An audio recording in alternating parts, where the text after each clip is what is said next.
Welcome to the podcast. It's the best podcast in the world. This is going to end up on the show. I know it, motherfucker.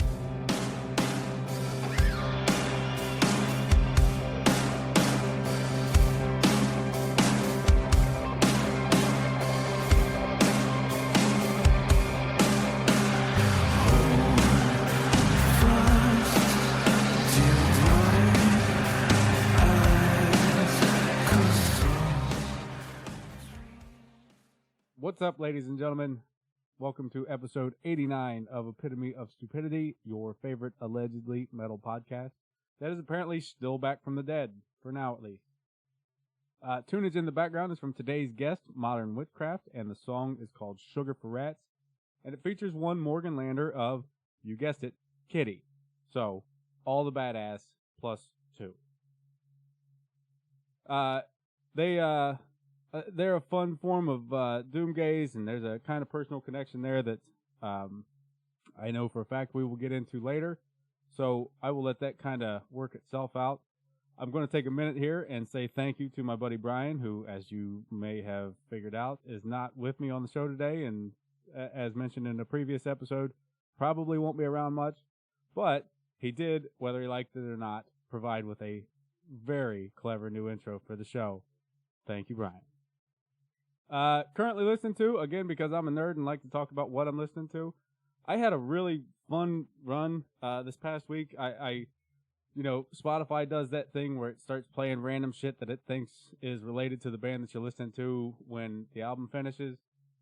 And there's this album called Royal Swan by a band called Foxjaw, and Fox is spelled P-H-O-X-J-A-W. And this album is borderline perfect. It is fucking great. They do a couple different things throughout the album, and they do them all just spectacularly. So the album ends, and Spotify plays me some Sugar Horse. And Sugar Horse has a couple really great songs, and that leads to, I believe it was Tiger Cub, and somewhere in there was St. Pierre Snake Invasion, something off of their new album. So I took the three of those and kind of ran with them. St. Pierre Snake Invasion, their new album, Galore, I have literally left on repeat for a full day twice. It's just, and it's only like half a damn hour long. But it's fucking great. It just kicks a ton of ass. And then there's Tiger Cub, and they're kind of like, they strike me as like if Royal Blood were into more doomy stuff. I don't want to say I don't know. It's hard to describe, as is all of these things. But it's well worth your listen. And I've since found out that they are going to be coming to town here in Columbus, Ohio, and touring a couple other cities in the North American region in early May. So take a listen and then go check them out. Outside of that, I would like to continually thank Brimminghorn for their partnership with this stupid fucking podcast. Use code EPITOMEAD at BrimminghornMeadery.com for 10% off your order. That's EPITOMEAD. And drink like a fucking Viking, because what's more metal than that? Come on, you can do better than that shitty beer that you're holding right now, looking directly at me. Drink like a Viking. Go to BrimminghornMeadery.com and use code EPITOMEAD. EPITOMEAD. From here, I'm going to segue into the conversation with Steven of Modern Witchcraft.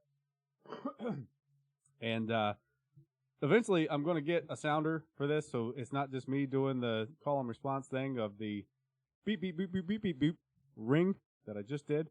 And now we're going to act like it actually rang. And here in a second, he's going to answer. And for some damn reason, he answered my call. On the line with me is Steven of Modern Witchcraft. Steven, how are you this fucking wonderful Saturday? I'm well. How are you? Oh, just fucking peachy. Just plugging along and drinking alcohol. I guess it is Saturday. I had yesterday off. I can confirm it is, in fact, Saturday. So, to kind of kick this conversation off, I'm a bit of a nerd. I like talking about what I'm listening to, and I like hearing about what other people are listening to. So, what are you listening to? There's a band called Use Tumor. It's not a tumor. Yeah, I can't think of the name of his record, but I will look at it. It's just the name of the artist is kind of hard for me to get out of my mouth clearly.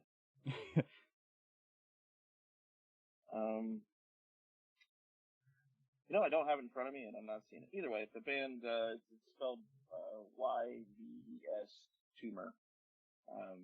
It's a super weird record, and kind of out there. Chelsea Wolf's on one of the songs, which is kind of what drew me to it initially. Oh yeah, nice. And yeah, it's just weird. It's different. Kind of I don't know how to explain it. Like kind of electronica mixed with maybe like some of the things of the Stone Age vibe, but it's definitely kind of got its own thing going on. Oh wow. I'm trying to think. There's a band called the Cortez Camps that has a record called After Destruction I've been listening to a lot. It's like that record in particular is kind of like a super weird version of St. Vincent's in a way. But like the whole record is kind of like I don't know how it's a concept record.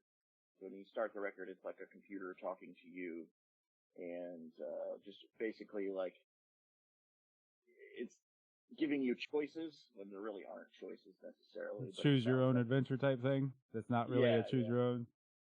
Yeah, and it's fun. I mean, the songs all connect into one another, and concept actually works pretty well.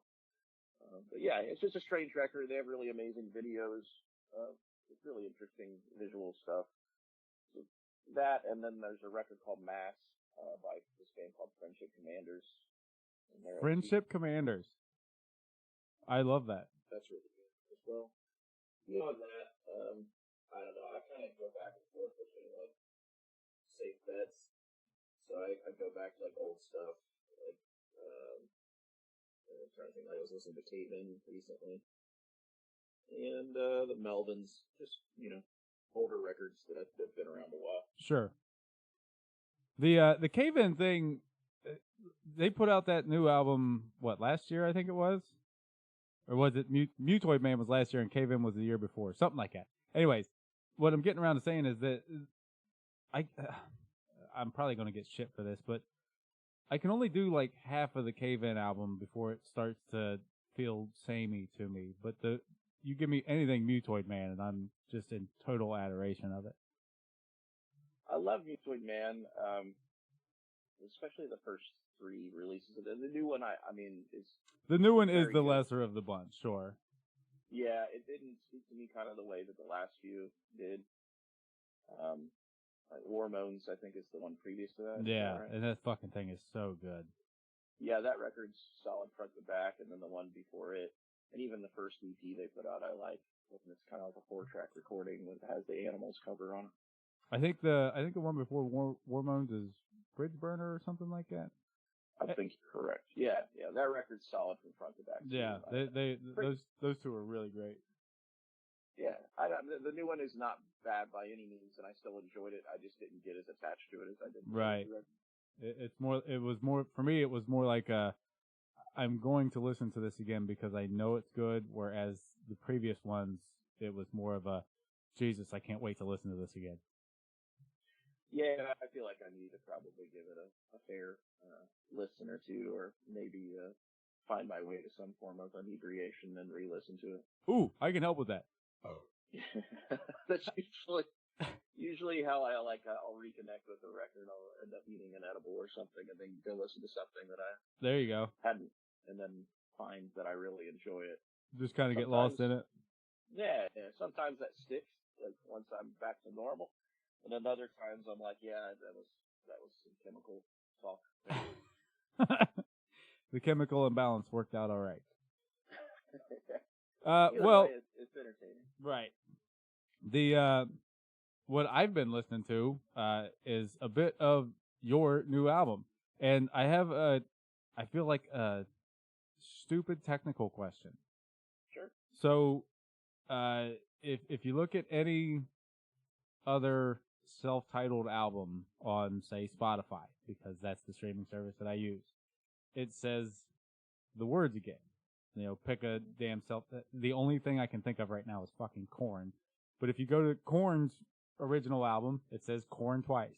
Whereas with your album, it says self-titled. So my nerdy, stupid technical question is the album Modern Witchcraft or is it self-titled? Technically, I suppose self-titled would be the name of it. And the reason that occurred is because the prior band, or the final record of the prior band we were in, was called Modern Witchcraft. Oh. And I used DistroKid to upload the new one for the new band, but because I had used that title with my DistroKid account on another release, it would not let me name this record the same thing. Okay. Yeah, it really is just a stupid technical thing. Yeah, it literally is. And the same thing happened with the uploading of some of the singles, especially though that had Morgan on it, for whatever reason, because it had been uploaded twice, and there was a typo between the two of them, and the typo was literally a space, so not even a typo you could see without examining it. Right. It rejected the upload initially, which is why, for some reason, the single version of that song that came out now over a week ago just went up on iTunes or Apple Music, because of some weird error with DistroKid. To not get too long-winded about it, there's not a lot of options for getting things on those platforms, and the cheapest one, of course, is DistroKid. Yep. But it is also a bit limited in what you can do with it, and I have like a higher tier on there because at one point I was running a label, so I just maintain it so I can put up stuff. But I've got it set where I can do 3 artists now, but it's still kind of a little wonky at times, for lack of a better term. Not that wonky is a great term, but either way, I don't know. Their service is great and convenient, but it's also kind of like anything else. Because it's the cheaper option and the lesser of the options that are out there to do that, it also is a bit limiting and can be rife with problems. Modern times and all that fun stuff. Yeah, technology is your friend until it's not. Yeah. See, our conversations before I pushed record. Yeah. So you mentioned the previous band. Let's go ahead and check that box and talk about why the previous band ended and why Modern Witchcraft started. Okay. The long and short of it is that Close the Hatch, the band that was the precursor, we've been around for almost 10 years, and the latter couple of years of the band were quite difficult. Well, for a variety of reasons, without getting into personal things, but more so, it was just me traveling a lot because of work, and then which is obviously personal, so I guess I fucked that up. But anyway, yeah, it was just that, and then we had conflicting schedules with a couple of the other members, and it just made it really difficult for the latter bit of the band. And when we put out the last record as that band called Modern Witchcraft, the last Close the Hatch record was called Modern Witchcraft. It was a pretty big departure from the prior material of that band. It was a conscious effort to make that departure. But in my opinion, I think the better choice at the time would have been to have ended the band and changed the name then. But because we were kind of trying to pull from, our prior establishment, which was minimal, we just released it under that. And then the pandemic happened, and our record came out in January of 2020. So right before the shit hit the fan. Right, and I think we've the one of 3 shows we played pre and post pandemic was with you. So like it just was kind of dead in the water, and which is a shame because it is a really good album, and I completely see your point in the whole there's the big departure, and it probably made more sense as maybe the first Modern Witchcraft album. But I will stop saying things about your band and let you continue now. No, you're good. No, I mean, the record that we just put out as that, with that name, as the band name, I mean, if you really wanted to and you're someone who really enjoys that record, I suppose you could go back and listen to the last Close the Hatch record, because it is arguably the impetus for what the band is now. But the long and short of that, as I mentioned, I'm just rambling anyway, is that this is the perfect place to ramble. Yeah, and the pandemic kind of, shit the bed on everything. So, and our personal lives kind of became turmoils, or mine in particular was a bit of a mess. And we had other members that were busy, and because there was so much downtime, everyone got busy doing other things.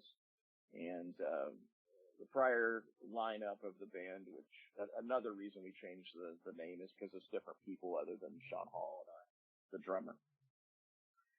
So Cody came into Close the Hatch towards the end, and he did a handful of shows with us. He was a fill-in bass player for that band in the past, and then was in it towards the very end. But once we started recording the record that is out now for Modern Witchcraft, I feel like this is getting very convincing.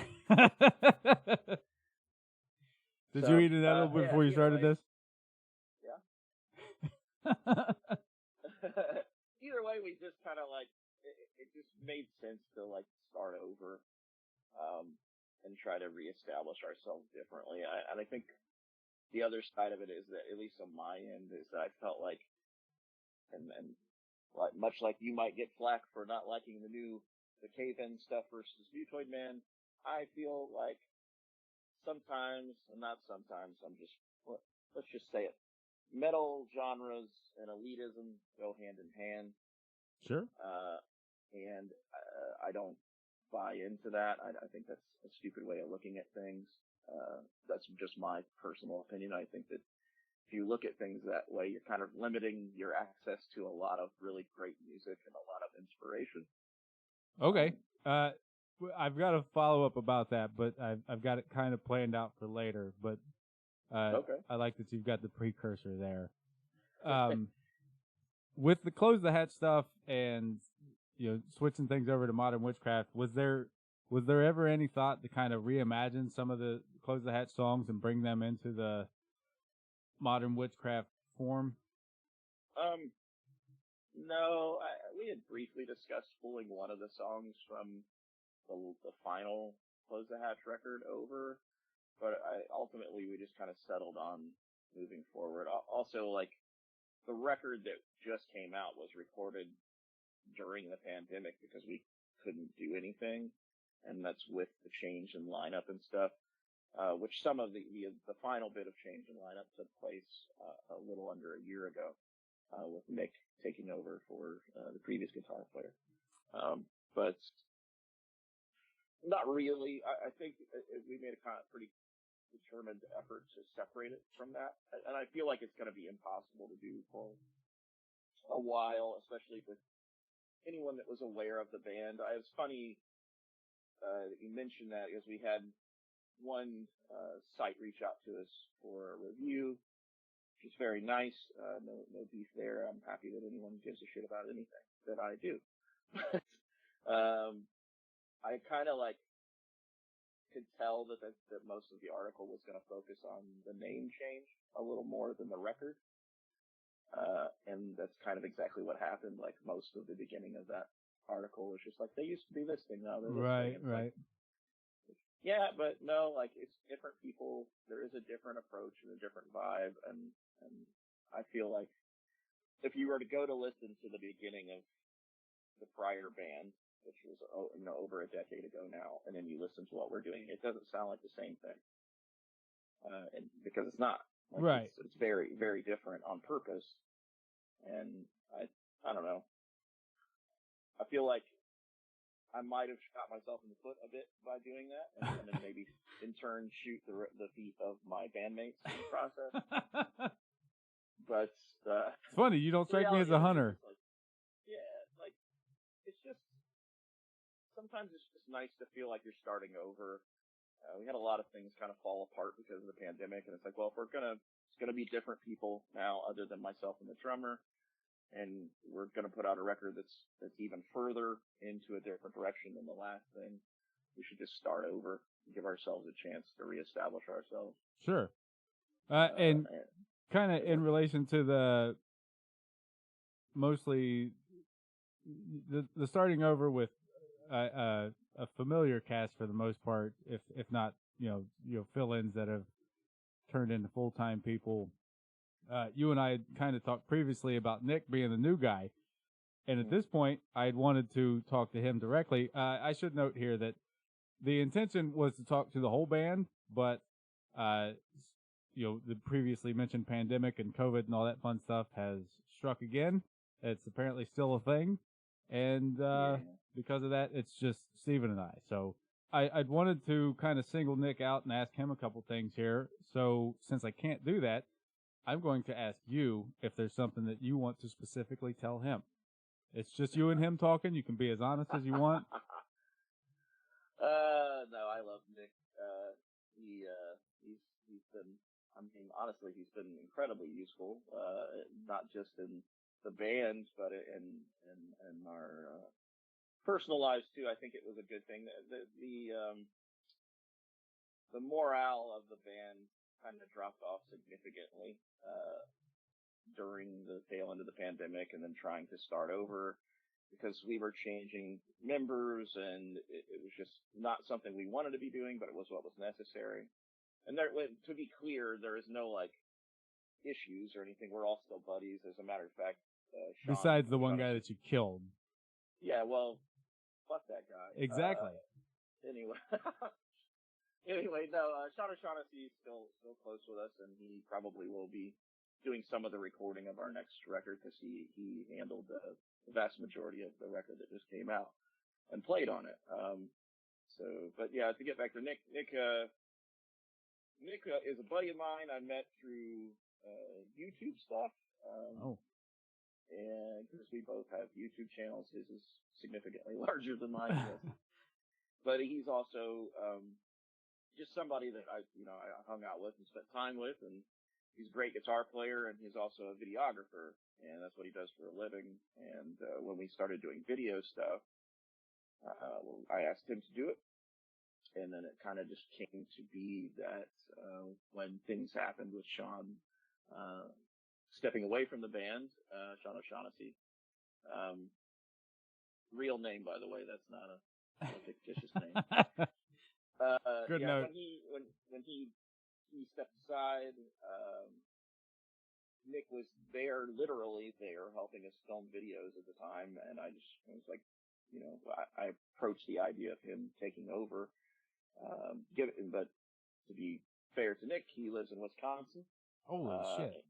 And it was more so like, if you want to do it, we'd love to have you. We know it's inconvenient, but we'll give you gas money, that sort of thing, or we'll come your way every once in a while.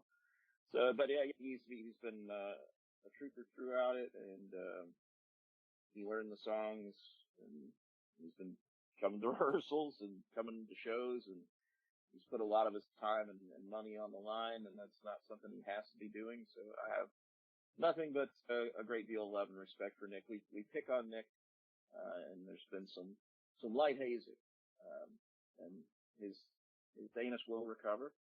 And that's always good. Hashtag anus recovery.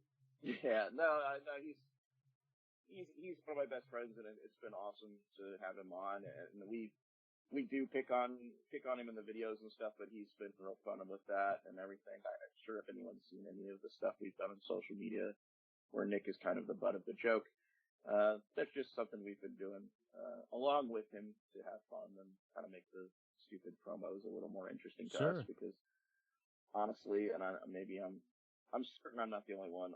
The saddest part of being in a band at this point is social media. Amen to that. And it's a necessary evil. It does work.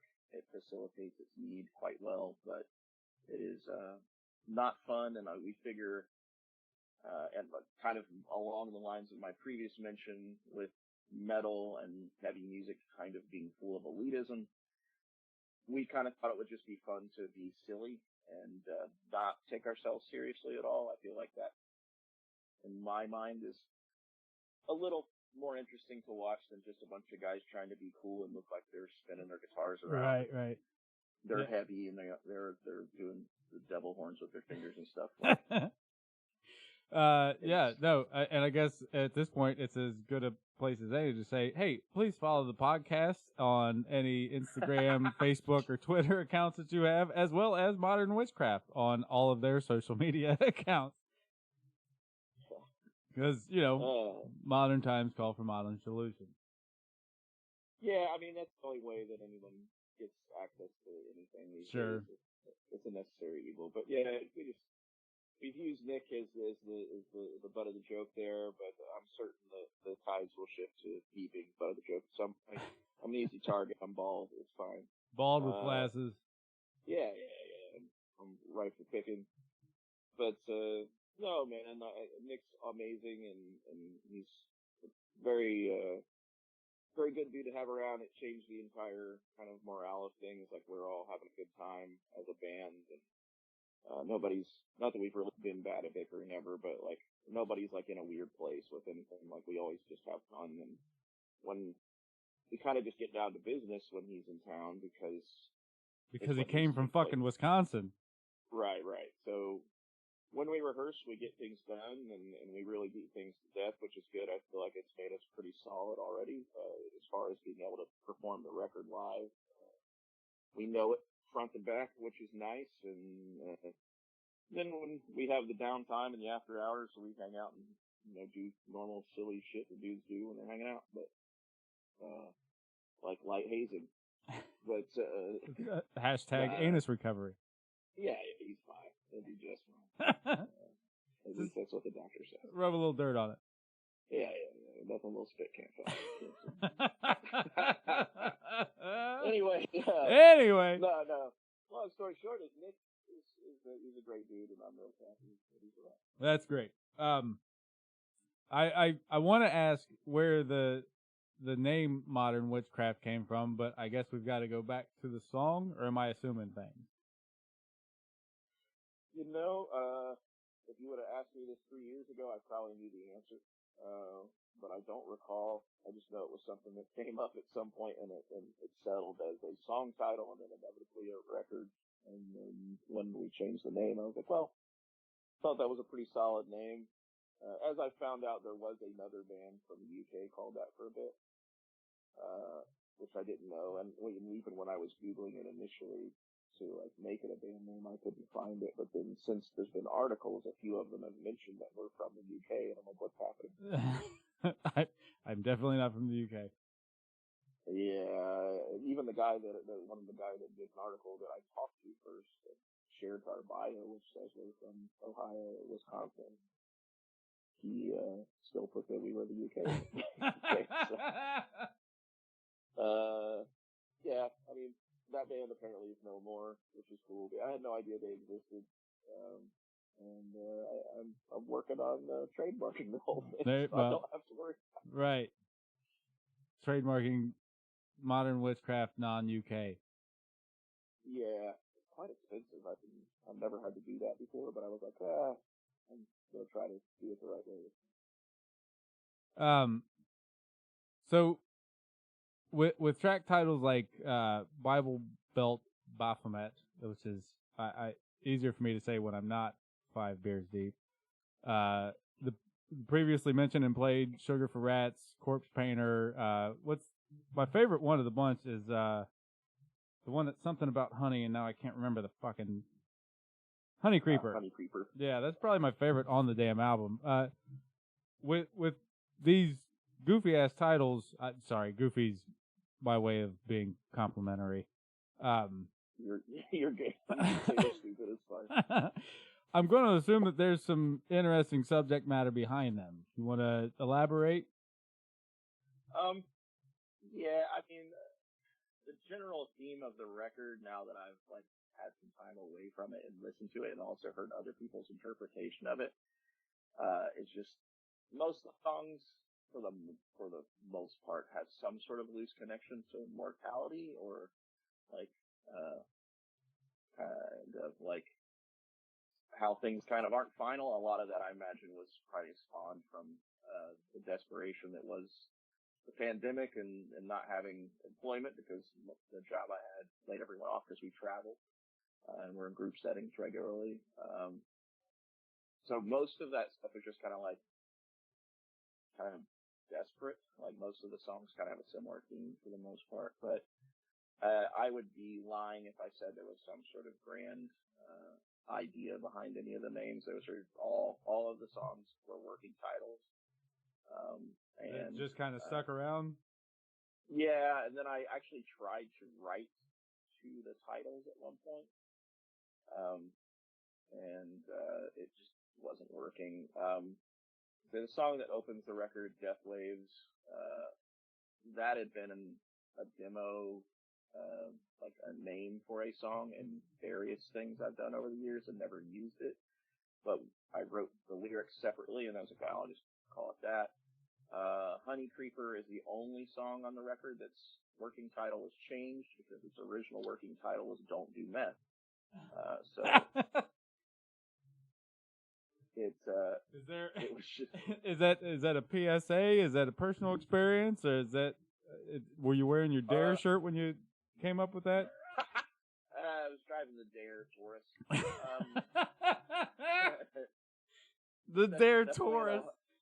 Yeah, it's definitely an Ohio joke.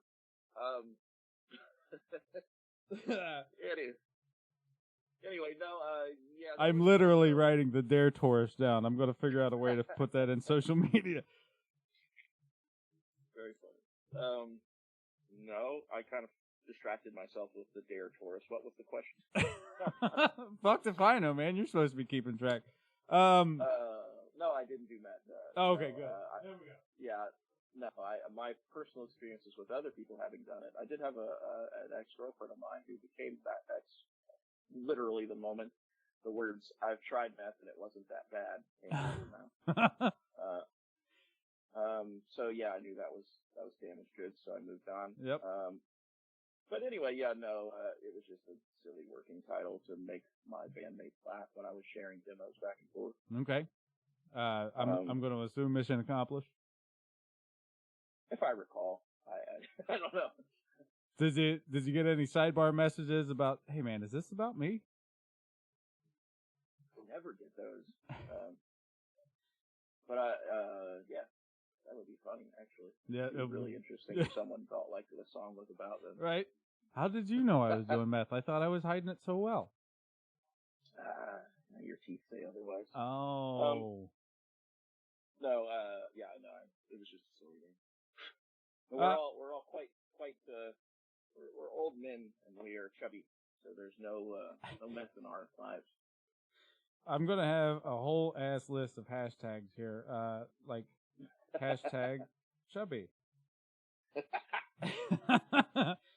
How would you explain your music to your grandma? Well, I'd say you're dead, but if you can hear me. No, I would just off to a hot start. Yeah, I would say you wouldn't like it. And, okay. Let's not waste our time. You heard the Eagles' greatest hits. It's just like that. It's like that. It's exactly like that. No, I don't know. I would just basically say it's very loud, and there's a lot of reverb and things that sound spacey and kind of chaotic, and I think that it is an audio representation of what you imagine being on drugs. Okay. Also, you're dead. I can't tell if I should apologize for laughing about I said it. You don't have any football. her being dead or not. But either way, I have laughed. One Would of you? my grandmothers is still alive, but I don't think that she would want to hear anything. Okay, It all would right. probably break her heart. You mentioned something in there that begs a practical question here.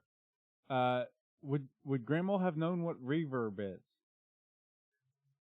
Yeah, that's a good question. Probably not. I'm sure if I was talking to her about all, the afterneath Earthquaker Devices pedal that I like that does reverby things, she would glaze over. That may have been what killed her, actually. Yeah, well, it's slowly killing me too. So no, I don't know. it's It's a funny question. I've never thought of what my grandparents would. that's believe it or not, that's the fucking point. I like it.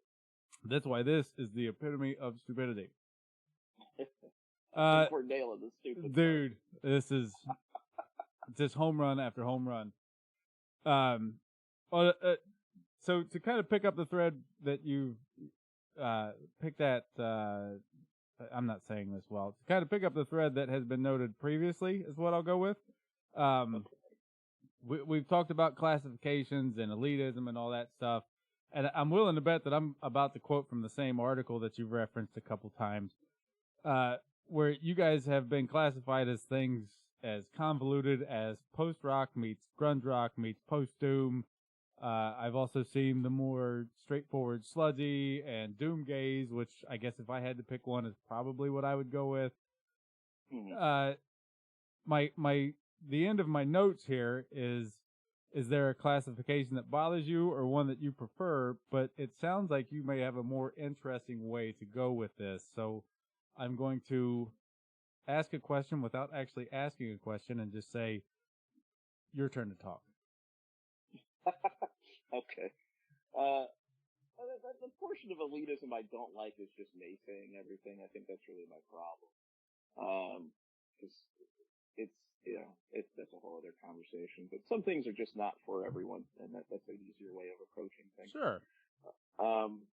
No, I mean, Doomgaze, which is not one I've heard, makes the most sense to me, so I'm glad you mentioned it. I'll hashtag it from now on. There you go.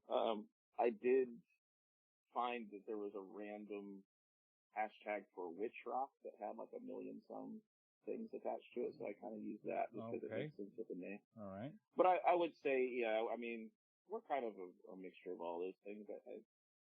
It's kind of weird when you you're in a band too. I imagine if you're not really setting out to do or sound like a certain thing, it's hard to categorize it. And we're not just like a traditional metal band by any means, and I don't think that we lean incredibly hard into the doom territory anymore. I mean, some of the songs are mid-tempo or slower, but I would say it leans more into the rock territory than it does much of anything right now. But I don't know. I'll hang on to Doomgaze. I didn't know that was a thing, so I'm just gonna take it. There you go. That, like I said, that's my personal go-to for you guys, and it does feel fitting. Could I define it if I needed to? Absolutely fucking not. But does it sound right? Yes. So we've worked our way around to the government's definition of porn, is what we're doing here. I know it when I see it. Doomgaze and porn. Yeah.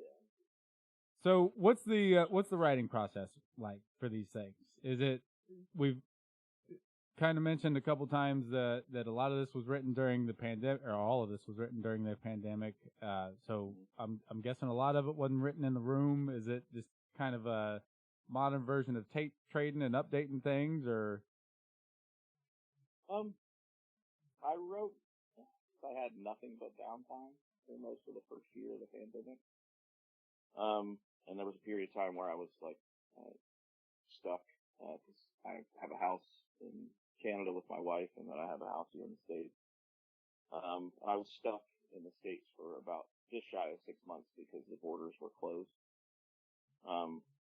So during that period of time, I worked on the majority of the demos for the songs, and just kind of started piecing together things. and assumed that at some point we would all get in a room together, since we all kind of had downtime and work on things, but it just never really panned out. And then finding a place to do that that was safe for us all to be in publicly or whatever was not a thing. So Right. I wrote most of the songs myself, just by programming drums and tracking everything. Without getting, I mean, we can get into gear talk if you want, but like I'm happy to do that, but kind of my wheelhouse. Either way, no, the pandemic kind of, because I was using this giant rig there for a while, and it made more sense in the doomy world that we were coming from. But I switched to using modelers again and stuff during the pandemic because it gave me a lot of flexibility and ease of use to record very quickly at home and get good results. So I've kind of just stuck with that. So I did that all by myself. I would just program the drums and play bass and guitar on the demos. And then when it came time to actually record things, we spent a couple of sessions just reworking things and like rearranging things digitally. And then we would just change the arrangement of the song, change some of the things as far as like drum fills and things that were programmed. And then once that was established, then we would get rid of the drums, and then the real drums would be recorded to the stems from the demos. And then once the drums, like the actual drums, were laid down, then we went back and did the typical studio thing and retracked everything on top of it. But generally, stuff usually starts with, at the time, it was either me or Sean O'Shaughnessy would demo an idea. But on the latter record, or this record that we're talking about now, Sean played on the record and he contributed the secondary guitar parts as far as the arrangements we worked on together to change. But he didn't really write any songs on that release. I'm not saying it as a derogatory thing. It's just kind of what it was. We worked on other things, like his focus with us mostly was, aside from playing and writing secondary guitar parts and melody lines and stuff, was to record and engineer the song.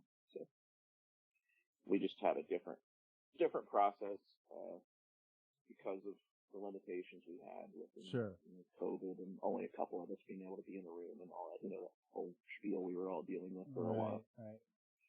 Right. That fanciful, just lovely time of everybody's life that we all just reminisce about so warmly. There are portions of it I do miss, but mostly just because I'm a bit of a recluse, and I did enjoy the anonymity of going places and knowing quite well I saw someone I know, but I could pretend like I didn't. Right.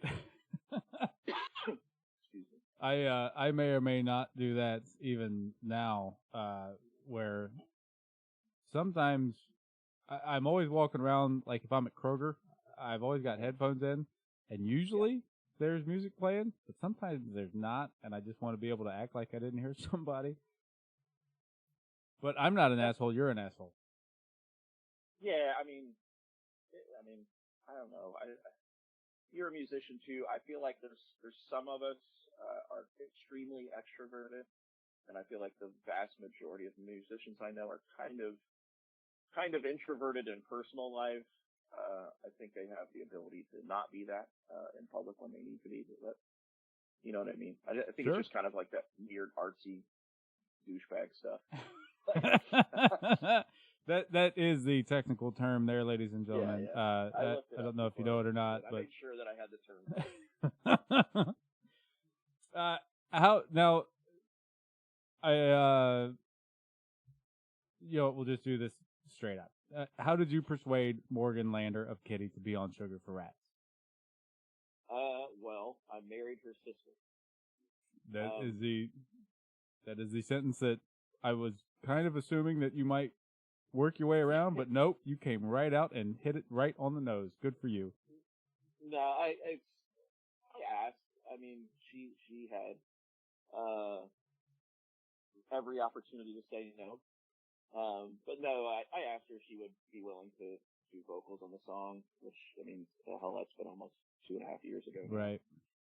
And she did, and we re-recorded it twice because the initial bit of stuff was the mic that she was using wasn't great, so we went and redid it. But yeah, that was it. I mean, there really wasn't much involved. I worked for them too as a guitar tech, and I engineered a lot of their demo stuff from the record they're getting ready to come out, or getting ready to put out. So, ooh, and you're going to help me connect the dots to have them on the show when that album comes out, right? Well, it could easily be done. Yeah, I mean, that's legally binding. Yeah, sure, whatever. I don't have anything.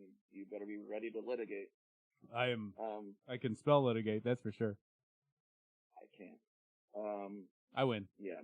You do win. Yeah. Anyway, yeah, no, it was just that. I just asked her. She said, yeah, but I helped them a lot, and I try to make myself useful in that world because I'm there. And similarly, and feel free to be mad at me, anyone that is a fan of Kitty that listens to this, but I definitely got them into using modelers live because it makes our travels much easier. And, it makes your job easier. Yeah, and I know the Cortex well, and I know the Helix quite well, so it makes my portion of things easy with them, and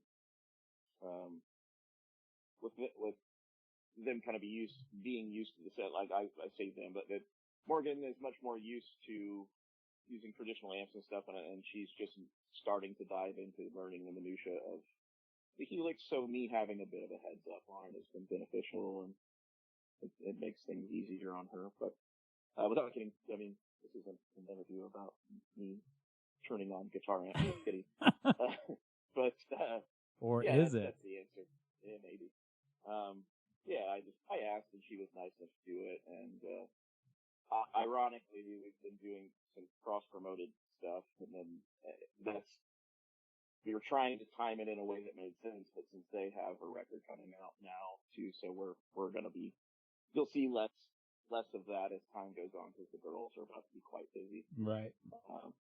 But yeah, that's it. You know, when I was touring the latter portion of Close the Hatch in 2018, I reached forward looking for did some light grade touring with Mercedes' other band, the White Swan, and it's kind of that.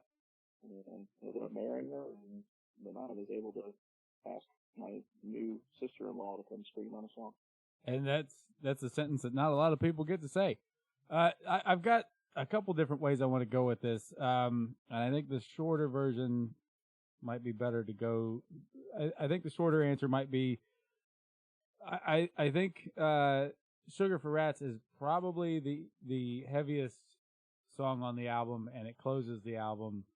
It leans into that driving kind of post-metal thing, and between you and Morgan just screaming your fucking faces off, it will absolutely tear somebody apart if the volume is at the right decibel. I assume all that was, I assume there wasn't a lot of thought put into which song we should put her on. It's going to be the heaviest fucking song.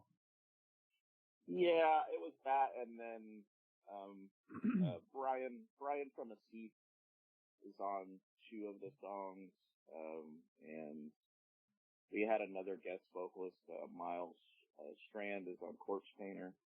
So it was just like, I sent her, I think, 2 songs, and I think that's just the one we agreed would make the most sense. Some of the other songs at different versions of them throughout the edits did have more screaming on them, but then I kind of made a conscious decision to go remove some of that and just go back to more singing stuff, like Honey Creeper in particular, which in my personal opinion is the most straightforward and like catchy song on the record, and then it still has every element of the rest of the song too, but that had screaming in it at one point and it just wasn't working. So yeah, it was just that. Like, that's the song that made sense, and it was also the song that was left of the pile that I had decided to scream on.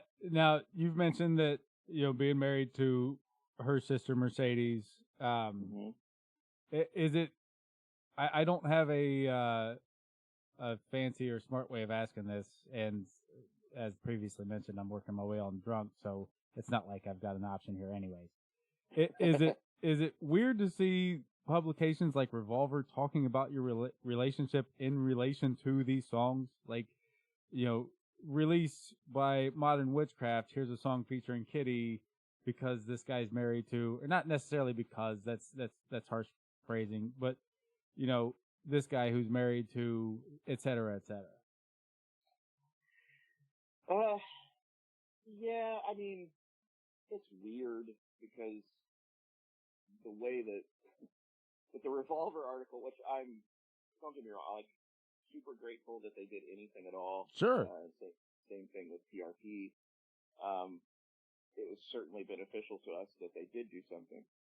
So I've got no beef there, and I'm grateful that Morgan was on board with there being articles on it stuff. But the weird part of that isn't that they mention it because it's reality. I got no beef with that, and then is that they would have only established that by looking at my social media profile. Right. So that's the part that's weird about it, is that they did some weird digging to figure out who I was in relation to them, and that was strange to me. Also, it seemed like a weird thing to point out as to why, because I don't think it's really relevant to the public as to how they ended up on the thing. I've got no beef with it. I'm not. I answered your question very directly, clearly. I don't give a shit that anyone thinks that. But I did find it odd that the person who wrote the article for Revolver would have had to go look at my wife's social media profile and find mine and do a light grade homework to discover the answer to that question. It's almost like there was more research done into this song and these relationships than there is in things that, not for nothing, but, things that actually matter that are reported. Yeah. And it's kind of a double-edged sword, right? I can't be mad because no matter how I look at it, the posts that they made was beneficial. It caused a few other other websites to write articles too. That's all well and good. It is helpful to us, and like I said, I'm super grateful that the girls were on board. To further that even more so, Mercedes plays on every song on that record. Oh, really? Oh, yeah, no, I'm sorry. I acted surprised, or I didn't act surprised about that. I was surprised there in the moment, but then I have actually looked through the notes, and I believe it's keyboards that she plays on basically everything? Yeah, anything that's got synth on it is her. The only synth part on the record that isn't her is at the end of Bible Belt Baphomet. There's a Moog drone thing that's happening, and that was Sean O'Shaughnessy. Sean. But yeah. She played on everything. What was really funny is that the other day, like I said, it's been almost 2.5 years since we recorded all this stuff. So I was mentioning to her, I was like, it's funny that they pointed out your sister and they pointed out I was married to you, but nowhere on there did they mention that you also are on you're actually on the damn thing, yeah. And she's like, oh yeah, I guess I was.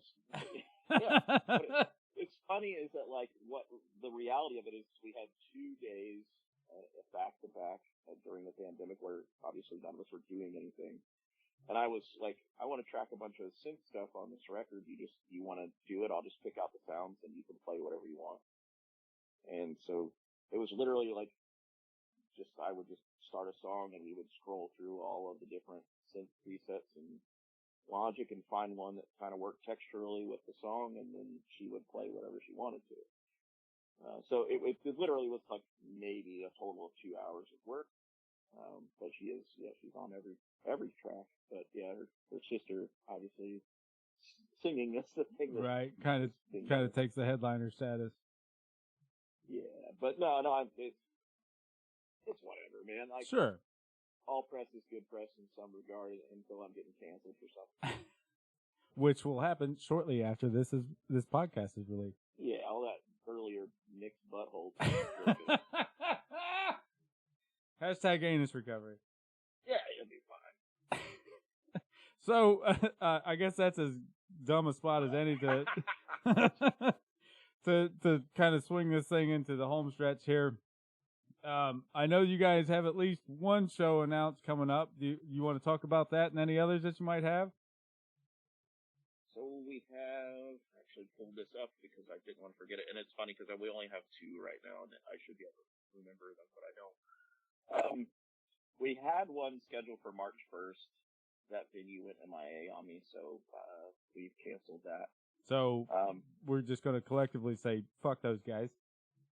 Yeah, no offense to them, but like just we booked the show with them at the beginning of January, and then they fell off the face of the earth when I've asked for information on who else is playing and stuff, so we just failed. Just being real. Sometimes people don't communicate well, and you just gotta make a decision.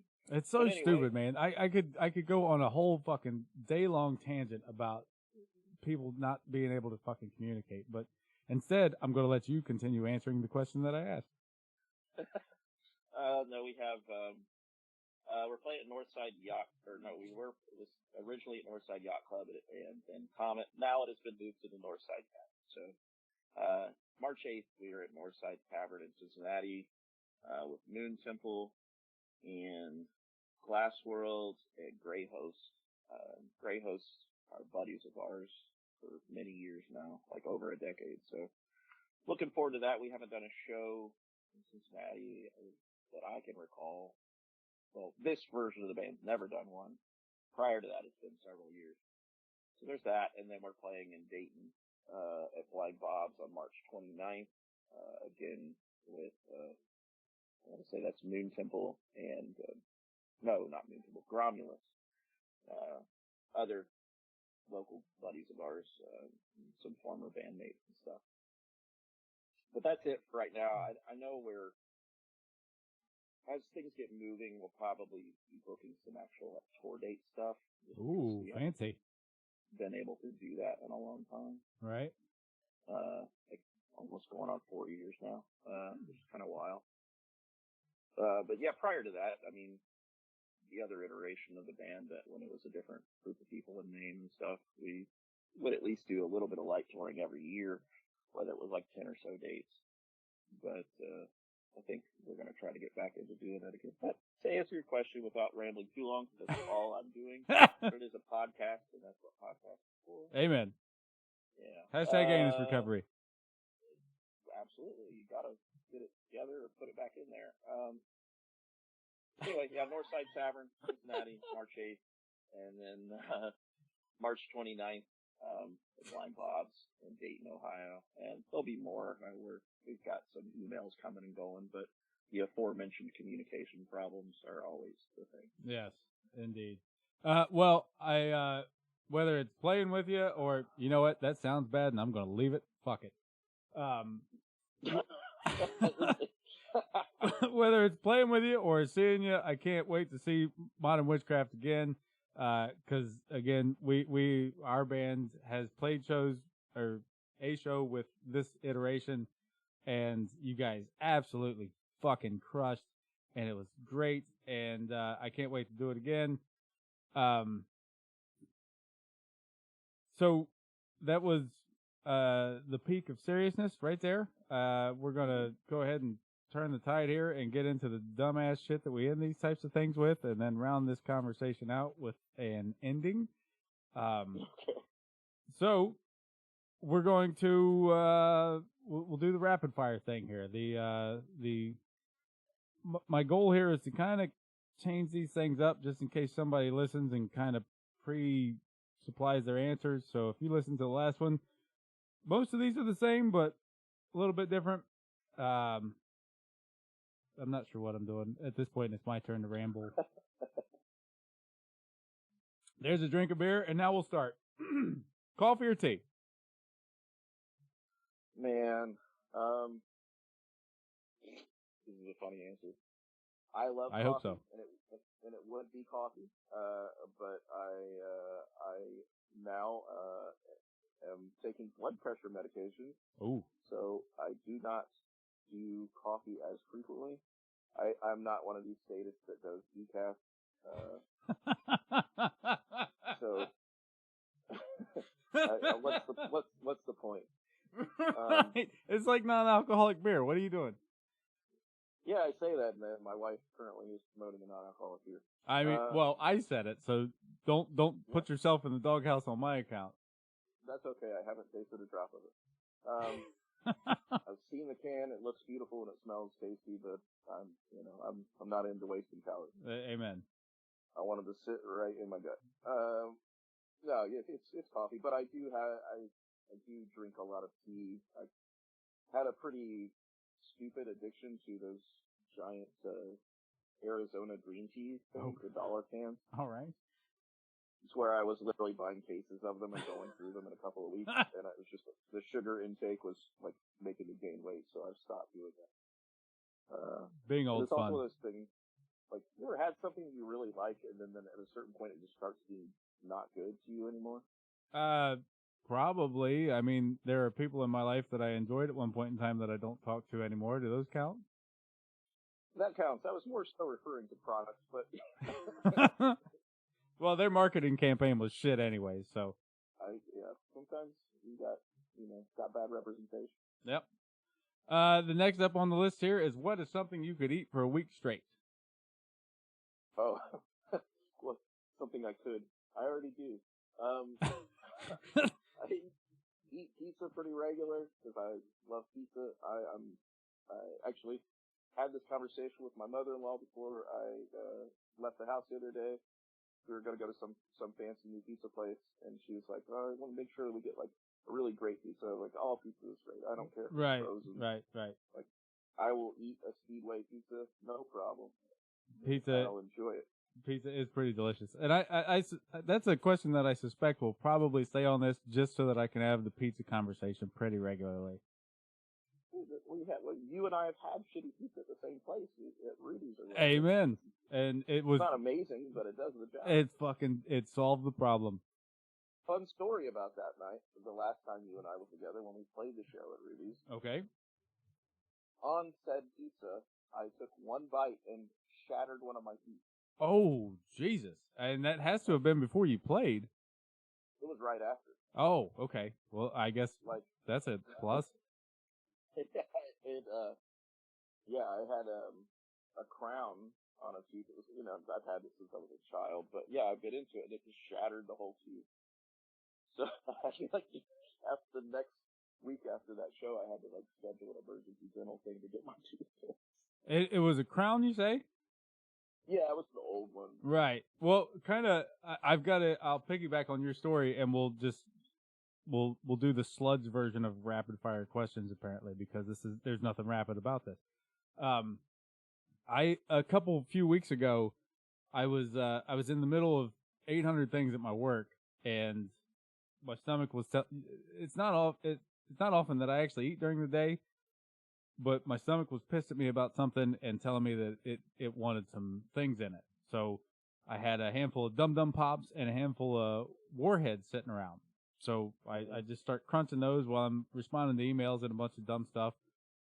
And I've made it to the Warheads, and I'm just crunching through them and getting them in my stomach so it'll shut up. And I get to a piece of this Warhead, or what I assumed was the Warhead, that just will not give. So I reach in and I grab it, and son of a bitch, it's not a Warhead, it's my tooth.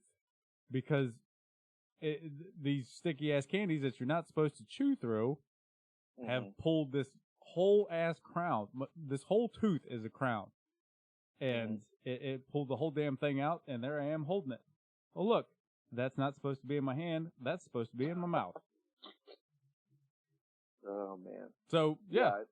Do you know what the moral of the story is? You don't have these problems with pizza. Oh, wait, no, that's not the moral of the story because that's the problem that you had. In fact, I did have that problem. Okay, well, there you go. That's why morals are bunk, kids. Yeah, just take care of your teeth. Serious response, yes.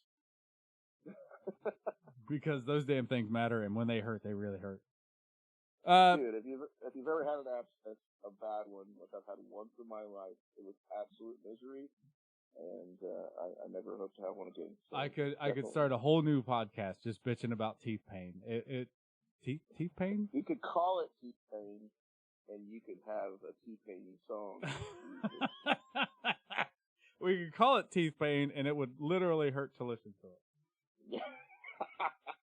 back on track here. Beatles or Stones? I'm gonna go Beatles, Mm. and not for. I think mostly just because of like recording experimentation. There's definitely a lot of Beatles I don't care for, but there's more Stones that I don't care for. Well, see, no, I'll let you finish. Go ahead. No, you're good. I to be clear, I don't dislike either, but if I had to choose, I think there are more Beatles songs I would want to listen to, than Stones songs. Like, there's only a few Stones songs that I really like and won't kind of like be excited for them to be over. And I think a lot of it is just because I've heard them literally hundreds and thousands of times. But I don't know. I don't listen to either of those things regularly. I tend to only hear them like in gas stations and that sort of thing at this point. There was a period in my life where I did listen to them. When I'm getting Speedway pizza. Yes, absolutely. No, what did I hear? I heard something the other night, and it was like, it was Incubus, The Warmth or whatever. Okay, yeah. The Whales. It was playing in I don't know if they have this here. There's like I can't even think of the name of it. In Canada, there's a series of chain of gas stations that all have the Canadian maple flag thing going on. I can't think of the name of it. If you can't think of the name of it, you have to sing the opening line of the anthem. I'm not a good Canadian. I know that there's O Canada, so that's as far as I get. There you go. That's the only part I know. So yeah, I'm a terrible Canadian. I'm trying to be a better one. I am trying to be a citizen there eventually, but yeah, not great at it. Anyway, they have these gas stations that are arguably the equivalent of Speedway here. But I was in there paying for gas and getting something to drink, and that song was on the radio. It's like, I can't imagine that when Incubus wrote this song. Like, I can't wait until you hear this on, at a gas station that's on an offering. Yeah, that's all that's a bunch of unacceptable forms of weird. Like, I just can't wait until someone hears this song while they're taking a shit at Speedway. Right. Like, trying to wipe their ass with the tracing paper that we provided for them. Yeah, right here where everyone buys their Monster. I weirdly was on a big ass Incubus kick here just recently, and just the idea of, anyways, that's just as weird as you've made it out to sound, and that's enough for me on that. Moving on, Simpsons or Bob's Burgers? Oh, that's a hard one. I would say up until about 5 years ago, I would have been all Simpsons. But it's Bob's Burgers now. I love Bob's Burgers. My daughter's middle name is Louise, and it's literally named after the cartoon. Nice. I don't know that she's as thrilled about it as I am, but yeah, I don't know. I love that, and even I don't know, man. I'm pretty bad about any of that now. But yeah, I guess if I had to choose between the two currently, I would probably land with Bob's Burgers. Yeah, latter stuff. The Simpsons haven't been that great. Right, and there's no such thing as not great Bob's Burgers, so they're winning that one as far as I'm concerned. My next question here was pretty specific in relation to expecting the whole group to be here, focusing back on that Ruby Tuesday night, and the question is, would you rather be able to back the trailer you're driving with your gear perfectly the first time every time, or never get a speeding ticket again? But since the fellow that was driving isn't here, I'll just let him hear this and ruminate on it. Well, that was Nick, and that was also part of his ritual hazing.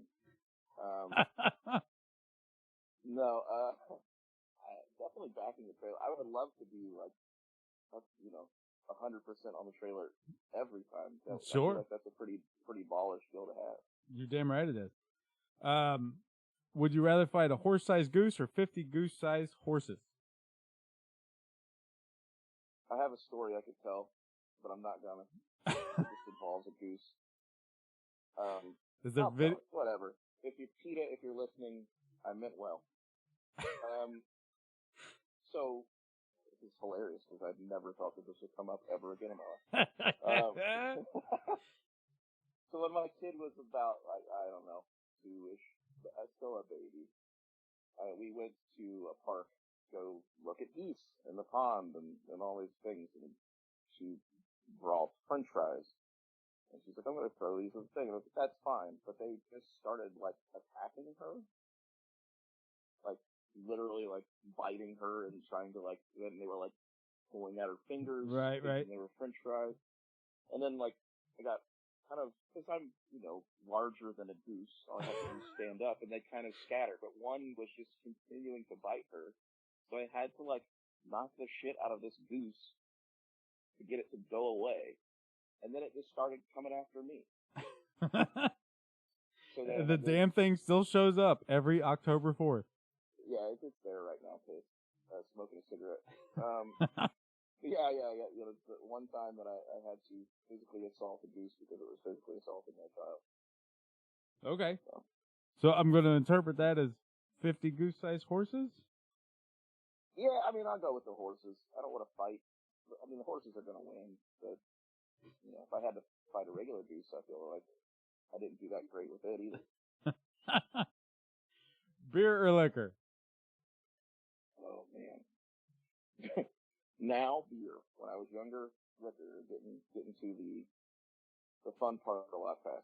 Mm-hmm. Woods or ocean? Oh, man. That's a hard one. I don't know, I'm going to go with woods. I mean, I like camping and hiking and stuff. Those are things that the wife and I do pretty regular. I love the ocean. I am a very pale, pasty, white gentleman. And which is why we get along. Yeah. For whatever reason, salt water irritates my skin, which is unfortunate. Also a separate podcast. Yeah, and my wife's the same way. Like, we love all that stuff, but, like, ocean water fucks with our skin. And we're very pale, so we burn. So I'm going to go with the woods. Okay. Fall or spring? Fall. I was going to say, I feel like the answer kind of was given on the last one there. Go-to karaoke song? Man. I'm going to say Black Velvet. Nice. I hope you incorporate that as a cover soon. Working on it. All right, and then the last and most/least important one: sausage, links, or patties. Oh man, I'm gonna go with links. You did all right. You did all right through most of these, but that one is hard wrong. Yeah. Yeah. Tell me why. Because patties are better. Okay. So when you say, are you referring specifically to breakfast sausage? Yes. Okay, so in that world, I'll agree with you. I'm with patties, but if we're just talking about as a whole, just in general. All right. You know what? I will take that note and make some more. I will specify better going forward. I've asked that question, I don't know, somewhere around a literal 60 times, and I'm the first person to fuck it up. You're the first person to want to clarify breakfast or not. So I will adjust accordingly. Good clarification there. And then the last and most original question that anyone has ever asked that I have here is you, Stephen, of Modern Witchcraft, are stuck on an island for the rest of your life. You by your onesie lonesome, and you get to take one album with you. What is that album? Probably Karina Round's Please Don't Stop. I fell in love with that record a long time ago. There's a lot of subtlety to it. It makes me cry. If there's anything I want to do alone on an island, it's cry. And then that's the 5th time I've laughed at something that I probably shouldn't laugh at. But no, it's just one that no matter what, every time I listen to the whole it's only like 5 songs, but like every time I listen to that record, I get the same visceral response. And not every record does that. There's a few records that used to do it more when I was younger that don't do it so much anymore, but there's that's one in particular that, like, it kind of makes me feel alive in the best and worst ways. And what is it again? Karina Round. The record's called Things You Should Know. I'm writing that down. Things you should know. Fun fact, outside of the album, there are so many things I should know that I don't. Steve, thanks so much for shooting shit with me for what looks like about an hour and 15 minutes so far. You guys, again, anybody hearing this that is anywhere near any of the spots that he has noted that they are playing, you absolutely should make every effort to go see them because, again, I am giving you the full go-ahead. It is fucking worth it. They are great live. And if you're not within range of going to any of those shows, just listen to the fucking album or maybe buy a physical copy because, again, totally worth it. Absolutely fucking great. And working on the definition of Doomgaze. So there's that. The song Sugar for Rats will play immediately after this, and you should listen to that at full volume, but I will let Steven talk further about that here in just a second. Thanks again to Brimminghorn for constantly being our sponsor and just being fucking awesome in general. Again, drink like a Viking, just drink better in general, drink some mead. Go to brimminghornmeadery.com and use the code EPITOMEAD, EPITOMEAD, to get 10% off your order. If you're not already, follow the podcast on all the socials, as long as all the socials are Instagram, Facebook, and Twitter. Find Modern Witchcraft on all the socials, but not the UK version, so specificity there. I'm going to make a fart noise here, say goodbye, and let Steven introduce Sugar for Rats. All right. I am Steven, the same guy that was just rambling on this podcast for an hour and 15 minutes, according to the gentleman hosting the podcast. And this If you ever call me a gentleman again, you'll never be on this fucking podcast again.